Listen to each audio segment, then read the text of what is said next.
So hari ini saya akan terangkan tentang falsafah. First sekali, apa maksud falsafah? Falsafah adalah usaha manusia untuk berfikir secara rasional, secara mendalam dan secara kritik tentang kehidupan, kewujudan pengetahuan dan nilai dengan tujuan mencari kebenaran serta memahami makna sesuatu perkara. Maksudnya dia lebih ke arah berfikir secara pemikiran aras tinggi, ataupun kalau dekat sekolah dulu ada kebat tau. So itu pentingnya falsafah, tak kisah kita dalam bidang engineering ataupun mana-mana bidang lah. Falsafah ni sangat penting sebab dia memulakan semua benda tau. Dalam kita nak masak pun perlukan critical thinking, nak pasang kereta pun memerlukan critical thinking, ataupun nak membina sesuatu memerlukan pemikiran yang kritik. Memang critical thinking zaman sekarang memang penting lah. Zaman sekarang memang perlukan falsafah dalam hidup. So seterusnya dekat sini dia ada dua. Ilmu ni ada dua tau. Ilmu nazari dengan ilmu amali. Nazari ni macam mana? Nazari ni macam teori.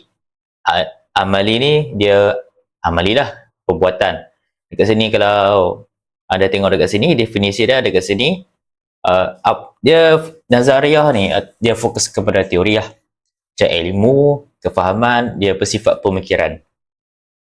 Kalau amali ni dia menggunakan tubuh badan lah untuk melakukan sesuatu lah. Macam dekat sini saya bagi contoh, dia macam solat ataupun memasak, benda-benda yang memerlukan tangan dan otak lah. Macam dekat sini, macam ilmu teori ni dia memang ilmu logik. Macam dekat sini ilmu sains lah, logik, metafizik, benda-benda yang kita tak nampak senang je tau. Kita tak nampak bahagian ni. Dekat sini, so secara ringkasnya, ilmu nazari adalah ilmu untuk difahami, ilmu amali adalah ilmu yang diamalkan. Okay, so apakah subdisiplin dalam ilmu falsafah? Dekat sini ada 5. Nombor 1 adalah metafizik. Metafizik membincangkan hakikat dan realiti lah. Persoalan tentang Tuhan, alam semesta, roh dan sebab-sebab muhasabah sesuatu kewujudan. Epistemologi ialah kajian tentang pengetahuan, termasuk sumber pengetahuan, cara manusia memperolehi ilmu serta hak dan kebenaran sesuatu ilmu. Dia macam original, macam mana binatang tu boleh wujud. Itulah epistemologi. Logik ni simple je. Dia menumbuhkan kepada kaedah berfikir secara betul dan sistematik untuk menghasilkan hujah yang sah dan rasional serta mengelakkan kesilapan berfikir. Okay? Dia kenalkan logik dan tak perlukan emosi, sebab kalau ada emosi dalam sesuatu keputusan memang memberi keputusan yang salah selalunya. Etika adalah attitude lah dalam bahasa Inggeris. Dia mencakap persoalan nilai moral, tingkah laku manusia serta konsep baik dan buruk dalam kehidupan individu dan masyarakat. Estetika ni dia mengkaji keindahan seni dan cita rasa, termasuk persoalan tentang maksud keindahan dan bagaimana manusia menilai karya seni. Itulah estetik. Okay? So, apakah definisi falsafah kalau dari beberapa tokoh yang lain, tokoh luar negara, kebanyakannya luar negara. Dan dekat sini Plato dia kata falsafah adalah usaha berfikir secara rasional untuk memahami hakikat realiti dan kebenaran tentang kehidupan dan dunia. Dia setiap orang, setiap tokoh ada pandangan masing-masing. Dia memang agak berlainan, tapi dia menumpukan satu benda dah. Dia tentang kehidupan, memang ke arah kehidupan manusia dan cara berfikir dalam hidup. Jadi kat sini René Descartes, saya tak tahu sebut. Falsafah ialah kajian tentang asas pengetahuan melalui keraguan dan pemikiran. Dekat sini dia kata sesuatu yang mencurigakan lah. Dia macam meragukan kenapa benda ni jadi macam tu. Itulah ilmu falsafah. Dia menggalakkan kita untuk berfikir secara mendalam dan lebih mengkaji lah apa yang sedang berlaku dalam hidup ni.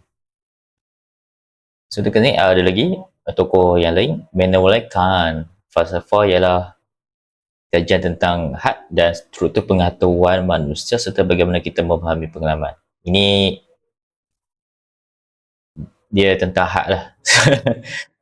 sebab manusia memang ada keterbatasan, betul, ada limit lah. Manusia memang ada limit. Dekat sini dia cakap macam mana setinggi mana struktur pengetahuan manusia. Dia mengaji dekat sini. So, macam dekat sini, perlukah kita pada negara falsafah, apa ni? Apa saya tulis ni? Ya, negara bangsa perlukah kita kepada negara bangsa? Dekat sini saya tulis kat sini, ya, negara bangsa masih sangat diperlukan. Dalam konteks dunia moden, negara bangsa berfungsi sebagai asas kepada pembentukan identiti bersama, kestabilan politik dan perpaduan sosial dan kalangan rakyat. Kita memulakan banyak-banyak bangsa untuk menjadi satu negara yang maju, sebab masing-masing bangsa, setiap bangsa ada masing-masing kelebihan. So, kat sini dia akan lahirkan kedaulatan, keselamatan dan takbir. Sebab dekat pensiun ni memang baguslah bab tu. Sebab tu sebenarnya kita boleh maju kalau kita bergabung. Dan dekat sini dia, bagaimana falsafah yang dibina mampu mempengaruhi sesebuah negara bangsa. Dia membentukkan hala tuju, dasar dan nilai sesebuah negara bangsa. Falsafah negara menjadi asas kepada ideologi, perlembagaan, sistem pendidikan dan corak kepimpinan. Okey. Sebab kita bermulakan sama rata dan kita kena ikut setiap falsafah yang turut mempengaruhi adalah cara rakyat berfikir dan bertindak. Okey, kadang-kadang kita kena mengkaji juga sosiologi ataupun sosiologi lah, macam mana manusia berfikir, dan kita perlu bertindak apa yang mereka buat supaya kita boleh counter balik. Negara bangsa tanpa asas falsafah. So, kesimpulan ajaran negara bangsa tanpa asas falsafah yang kukuh akan kehilangan arah. Betul? So, kalau tujuan dia sangat mantap, kita akan dapatlah jawapan tu, okey? Jawapan kita dapatlah kedaulatan negara. So, apa lagi? So, penting kau macam kat sini kan, 5 pengalaman saya yang membuktikan bahawa kita berjaya. Ya, kita memang berjaya dan apa yang saya fikir, ni adalah pandangan saya. Negara kita tak ada pergaduhan, masing-masing negara yang sopan santun, negara yang beragama, tidak ateis. Maksud saya masing-masing masih berpegang pada agama, kuasa raja masih digunakan, rakyat dilindungi oleh undang-undang. So, ini terangkan saya secara detail. Saya nak, kalau anda nampak dekat sini, kalau rajin membaca, silakan. So, ni yang paling tepatlah keamanan dan kestabilan sosial dalam kehidupan seharian. Sepanjang pengalaman saya, Malaysia memang kekal sebagai sebuah negara yang aman lah, tanpa konflik besar antara kaum, agama dan wilayah sampai sekarang. Alhamdulillah lah pasal itu. Saya bersyukur jadi rakyat Malaysia. Pengalaman nilai sopan santun dan adab. Dia, negara kita memang banyak adab. So, itu pentingnya falsafah ni, dia mendidik kita dan setiap sudut lah sebenarnya, setiap sudut, setiap aspek. Peranan agama sebagai asas pembentukan nilai negara. Ya, betul. Kalau tak ada agama, memang hancur lebur, sebab kita perlukan agama untuk membuat sesuatu keputusan dengan tepat dan betul. Kalau tidak, agak huru-hara tanpa agama. Agama ni macam panduan lah untuk kita di dunia ni sebagai rujukan. Kedudukan dan fungsi institusi raja berperlembagaan. Institusi raja berperlembagaan masih kekal dihormati dan berfungsi sebagai lambang kedaulatan, perpaduan dan kesinambungan sejarah negara. Betul? Kesetiaan rakyat kepada raja mencerminkan penghormatan terhadap perlembagaan, persekutuan serta sistem pemerintahan negara. Negara kita kalau tak ada raja, rasanya problem jugalah. Dan perlindungan hak dan keselamatan rakyat melalui sistem perundangan betul. Setiap rakyat dilindungi oleh undang-undang. Kita sepatutnya kita kena bersyukur lah apa itu dah Malaysia lah undang-undang yang okey, taklah macam pelik-pelik sangat kan. Kita alhamdulillah. So ini slide saya rosak ni. Kalau jadi ni tak apalah. Teruskan.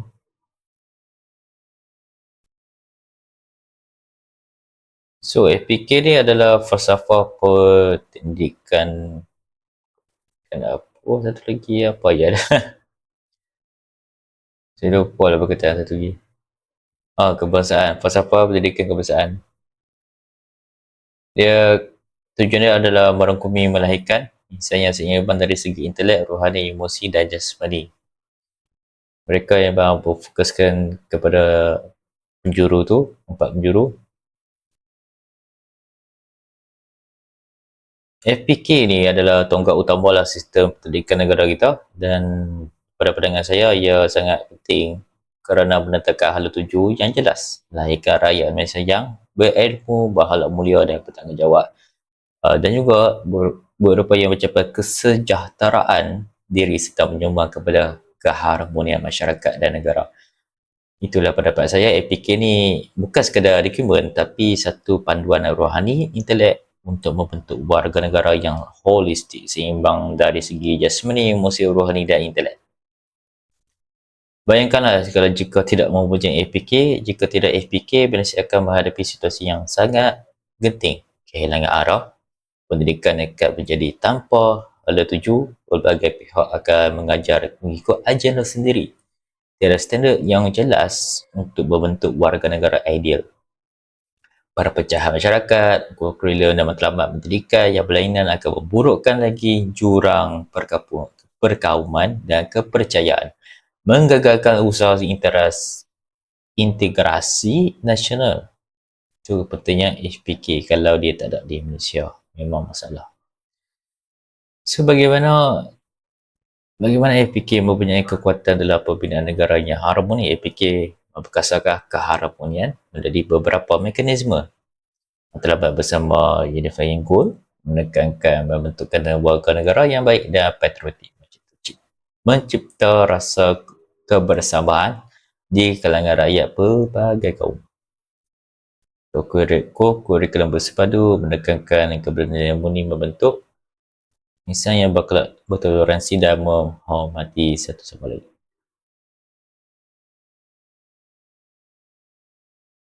So, masuk falsafah sejahtera mengikut kefahaman saya, falsafah sejahtera adalah satu pendekatan holistik yang menekankan keseimbangan dan keharmonian dalam kehidupan, merangkumi kesejahteraan fizikal, emosi, sosial, intelektual dan spiritual bertujuan melahirkan individu yang seimbang, berilmu, berakhlak mulia serta mampu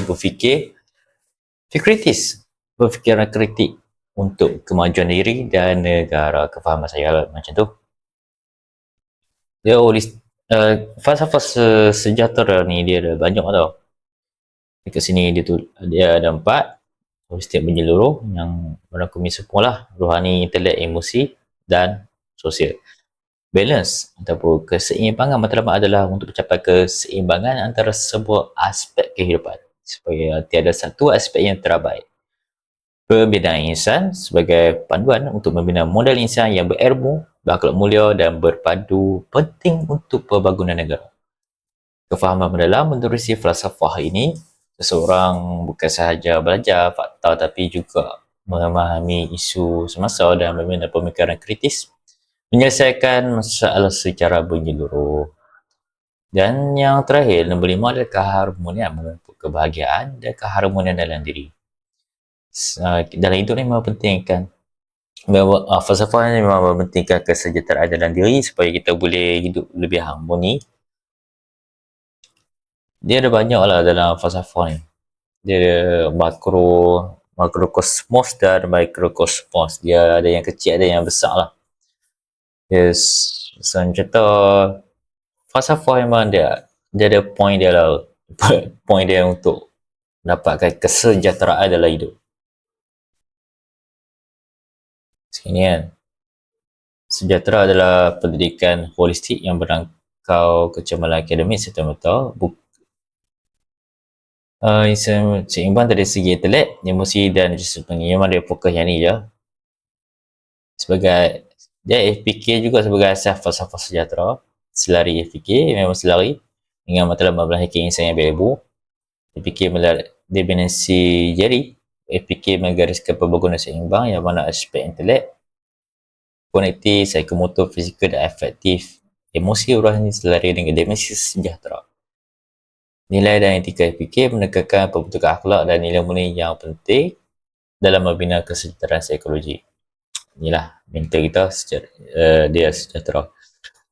Ni saya masukkan makrokosmos dan mikrokosmos dalam rukun negara. Di skala besar melambangkan negara, masyarakat dan rukun negara. Kepercayaan kepada Tuhan, kesetiaan kepada raja dan negara, keseluruhan keperlembagaan, kedaulatan dan undang-undang, kesopanan dan kesusilaan. Inilah acuan nilai utama negara. Okey, ini adalah makrokosmos. So, mikrokosmos apa pula? Dia melambangkan individu, macam pelajar, warga yang dididik di mana nilai-nilai makrokosmos rukun negara lah, di HIT dia diamalkan diri mereka melalui FPK. FPK dia menjadi jabatan lah untuk individu untuk mengamalkan prinsip rukun negara. Okey, mewujudkan insan yang seimbang menjemah kepada masyarakat dan masyarakat sejahtera. So, cadangan menjayakan falsafah sejahtera. Cadangan saya, integrasi kurikulum, gabung nilai-nilai sejahtera dan rukun negara dalam semua mata pelajaran. Bukan hanya kurikulum, latihan guru ni untuk mengintegrasikan falsafah ni dalam pedagogi mereka. Dalam setiap pelajaran, kita letakkan ilmu falsafah. Keterlibatan komuniti, libatkan ibu bapa, agensi kerajaan dan NGO dalam program kesejahteraan sekolah. Sistem penilaian holistik, nilai pencapaian bukan hanya akademik, tapi juga perkembangan sasiah, kemahiran sosial dan kesukarelaan, teknologi dan inovasi. Memanfaatkan teknologi untuk pembelajaran interaktif tentang nilai kesejahteraan sokongan psikologi, wujudkan sistem konseling yang mantap untuk kesejahteraan mental pelajar. Okay, so ini adalah antara basic lah untuk ilmu falsafah. Kat sini pun saya tulis topik satu. Saya dalam video ni sebenarnya saya tengah buat latihan kendiri. Saya buat video macam ni mungkin saya lebih membaca dan lebih memahami. Saya nak buat audio sebenarnya, tapi saya dapat idea lebih baik saya buat video tu. So saya boleh faham lah, saya sendiri boleh faham dan saya tak mahu saya faham seorang, saya share lah apa itu falsafah dekat internet. Dan sekurangnya saya share ni dia membantu manusia yang lain. So kalau rasa video ni berguna lah dekat kawan-kawan, dan kawan-kawan nak tahu falsafah boleh share lah dengan kawan-kawan ataupun ruang komen ni boleh komen apa yang anda nak komen. Saya juga ada jual ebook, link di bawah ni ataupun link di bio. So kalau tak apa-apa ada rasa video ni sangat penting lah untuk negara, dan sebagai umat manusia kita perlu bantakkan kita banyak bangsa ni dengan ilmu falsafah, sebab falsafah dia akan mendidik negara yang sejahtera. Okay, so kalau tak apa dekat sini saya tinggalkan mesej untuk siapa berminat nak follow, dan boleh tekan link, boleh tekan follow, dan ke depan nanti saya ada video baru lagi. Okay, jangan lupa follow saya. So kalau tak ada apa-apa, let's go.